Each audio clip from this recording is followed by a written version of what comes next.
வணக்கம் மக்களே. இது டெமோக்ரஸி.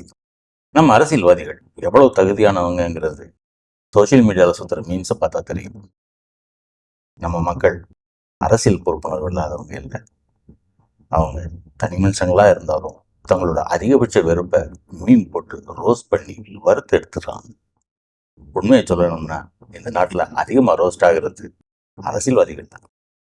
எம்எல்ஏவாக இருந்தாலும் சரி, சிஎம்மாக இருந்தாலும் சரி, பிரைம் மினிஸ்டராகவே இருந்தாலும் சரி, மீன் போட்டு கலாய்க்கிறதுக்கு மக்கள் தயங்கினதே இல்லை. தங்களோட பொறுப்புணர்வையும் வெறுப்புணர்வையும் குறைவில்லாமல் வெளிப்படுத்திக்கிட்டு இருக்காங்க. ஆனால் ஒரு சின்ன சந்தேகம், இதுக்கெல்லாம் என்ன பிரயோஜனம்? இந்த ரோஸ்லாம் யாருக்காக? அதிகாரத்தில் இருக்கவங்களை திருத்தவா, இல்லை கண்டிக்கவா, இல்லை தொடர்ந்து தொலைச்சிக்கிட்டே இருக்க மக்களுக்கு மன ஆறுதலா, இல்லை எவ்வளோ அக்கறைப்பட்டாலும் திருத்த முடியாத தினமும் நடக்கிற பகல்குள்ள அரசியலை பொறுத்துக்க முடியாமல் அந்த அலுப்பு தீர கிண்டல் அடித்து விளையாடிக்கிட்டு இருக்கோம்மா? என்ன நீங்கள் ராத்திரி பூரா கண்ணு முடிச்சு ரொம்ப ஷார்ப்பாக ரொம்ப க்ரியேட்டிவாக மீம் க்ரியேட் பண்ணுறீங்க.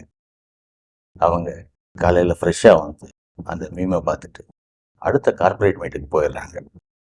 நாம் ரொம்ப சின்சியராக ட்ரால் எழுதுகிறோம். அவங்க சின்சியாரிட்டி குறையாமல் வழக்கொள்ளை ஒப்பந்தங்களில் கையெழுத்து போடுறாங்க.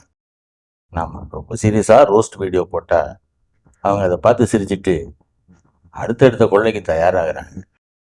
நாம் போட்ட மீன், ரோஸ்ட், ட்ரால் எல்லாம் வைரல் ஆகுது. ஆனால் அவங்க பார்வையில் அதுவும் ஒரு பப்ளிசிட்டி. நாம் ட்ராலில் வச்சு செஞ்சிட்டோன்னு நினைக்கிறோம். அவங்க தேவைப்பட்டால் நம்மளே தூக்கி உள்ளே வச்சு உண்மையிலே வச்சு செய்வாங்க. இதில் யாருக்கு சேவை பண்ணுறாங்க, யாரை பயன்படுத்திக்கிறாங்கங்கிறது சமயத்தில் குழப்பமாக இருக்கு. நம்ம ஓட்டை வாங்கி ஜெயிச்சுட்டு, நம்ம வரி பணத்தை சூறையாடிக்கிட்டு, நம்மளே அதிகாரம் பண்ணிக்கிட்டு, நம்ம எல்லாரோட கூட்டு சொத்தையும் கொள்ளையடிச்சுக்கிட்டு இருக்கிற இந்த கூட்டம் எவ்வளோ ஃப்ராட் அப்படின்னா, ஏமாற்றவும் கொள்ளையடிக்கவும் ஏஐ டெக்னாலஜி வரைக்கும் யூஸ் பண்ணுற த மோஸ்ட் அட்வான்ஸ்டு கிரிமினல்ஸ். அவங்கள பொறுத்த வரைக்கும் அரசியலுங்கிறது சேவை இல்லை, நல்ல வருமானம் வர்ற அருமையான ஒரு ப்ரொஃபஷன், பிஸ்னஸ். நாம் போடுற மீமும் ட்ராலும் அவங்கள என்ன பண்ணிடும்? அசிங்கம் பார்த்து திருந்திட போகிறாங்களா? பத்திரிகைகள், ஊடகங்களுக்கே கூட பதில் சொல்லாமல் கடந்து போகிறவங்க உங்கள் மீன் பார்த்து தான் பயந்துருவாங்களா? உண்மையிலேயே அவங்கெல்லாம் பெரிய அதிர்ஷ்டசாலிகள். இவங்க கொள்ளையடிக்கிற இந்த சேவைக்கு மாதம் மாதம் சம்பளம், ஆயுசுக்கும் பென்ஷன், பத்தாததுக்கு என்டர்டெயின்மெண்ட்டுக்கு மீம்ஸ் போடுறதுக்கு நாம, அதுவும் ஹெச்டி குவாலிட்டியில். வரலாற்றில் எந்த மன்னனுக்கும் கிடைக்காத சுகமியா. மக்களே, கோபத்தை கோபமாக வெளிப்படுத்துங்க, அதை ஜோக் கண்டென்ட்டா மாற்றாதீங்க. கடமை தவறுனா தண்டிக்கணும், குறைஞ்சபட்சம் கண்டிக்கவாவது செய்யணும். அதை விட்டுட்டு காமெடி எழுதிக்கிட்டு இருந்தா அவங்களுக்கு ஜாலியாக தான் இருக்கும். நாம் போட்ட ஓட்டு, நாம் தந்த ஆட்சி, நம்மளை ஆள சொல்லி நாம் கொடுத்த அதிகாரம் நம்ம நன்மைக்கு உழைக்கலைன்னா திரும்ப பெறும் வாய்ப்பு கூட இல்லாத ஒன்வே ஜனநாயகத்தில் வாழ்ந்துக்கிட்டோம்.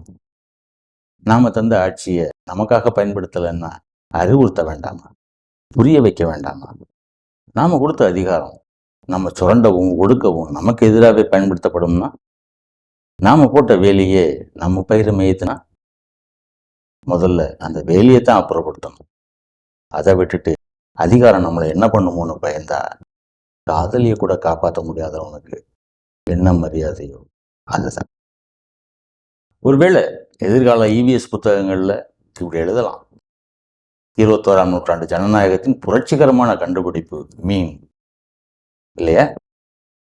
மக்கள் தங்களுடைய கோபத்தை மீமா மாற்றிக்கிட்டு இருந்தாங்க. ஆட்சியாளர்கள் அதையே தங்களுக்கு விளம்பரமாக மாற்றிக்கிட்டாங்க. சரிதானே? நம்மளோட பிரச்சனை விமர்சனம் இல்லாதது இல்லை, நம்ம விமர்சனம் அதிகாரத்துக்கு வழியாக மாறாதது. நாம் மீன் போட்டு ரீச்சில் திருப்தி ஆயிடுறோம், கண்டிக்கிறத விட்டுட்டு கண்டென்ட்டுக்கு பின்னாடி போயிடுறோம். மீம்ங்கிறது கண்டனம் இல்லை, பதில் சொல்லணும் கட்டாயம் இல்லைல்ல, அது நம்ம விரக்திக்கு வடிகால், அவ்வளவுதான். நமக்கு வழி கொடுத்தவங்களுக்கு நாம் ஜோக் எழுதி கிச்சு கிச்சு மூட்டுவோம்னா அது அவங்கள கண்டிக்கிறது இல்லை, என்கரேஜ் பண்ணுறது.